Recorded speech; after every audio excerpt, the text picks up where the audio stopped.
ఎలాంటి కేసులు పెట్టచ్చు, ఏ ఏ సెక్షన్ల కింద కేసులు పెట్టచ్చు, ఎందుకు పెట్టచ్చు, బయటికి రాకుండా ఎలా చేయొచ్చు. ఇప్పుడు వైఎస్ఆర్ కాంగ్రెస్ పార్టీ ట్రైనింగ్ అవుతుంది. సుదీర్ఘ రాజకీయ అనుభవం కలిగి, పరిపాలన అనుభవం కలిగినటువంటి తెలుగుదేశాన్ని కంట్రోల్ చేయడానికి చాలా ప్రయత్నించింది వైసీపీ తన 5 ఏళ్ల పాలనలో. ఆ కేసులు ఎలా పెట్టాలో తెలియక, సరైనటువంటి అధికార యంత్రాంగం లేక గాలిలో దీపాలు లాంటి కేసులు పెట్టింది. అవి కాస్త ఆరిపోయింది. ప్రభుత్వం మైనస్లో పడింది.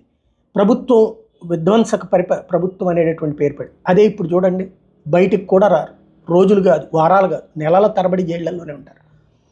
మొన్న మధ్యనే జైలు నుంచి బయటకు వచ్చినట్టు కాకాని గారు చెప్తున్నారు, ఒక్క గంజాయి కేసులో నిందితులు తప్ప జైలు నుంచి ఉన్నటువంటి వాళ్ళందరూ వైఎస్ఆర్ కాంగ్రెస్ పార్టీ వాళ్ళు, ఏదో ఒక కేసులో. ప్రస్తుతం రాష్ట్రంలోని అన్ని జైళ్లలో పరిస్థితి అదే. ఇదంతా ఇప్పుడు ఎందుకు చెప్పాల్సి వస్తుందంటే, పేర్ని నాని మొన్న అబ్బాయి చౌదరిని పరామర్శించినందుకు కేసు పెట్టారట. పరామర్శించితే కూడా కేసు పెడతారనమాట. ఇలా విచిత్రమైనటువంటి కాన్సెప్ట్ నడుస్తుంది.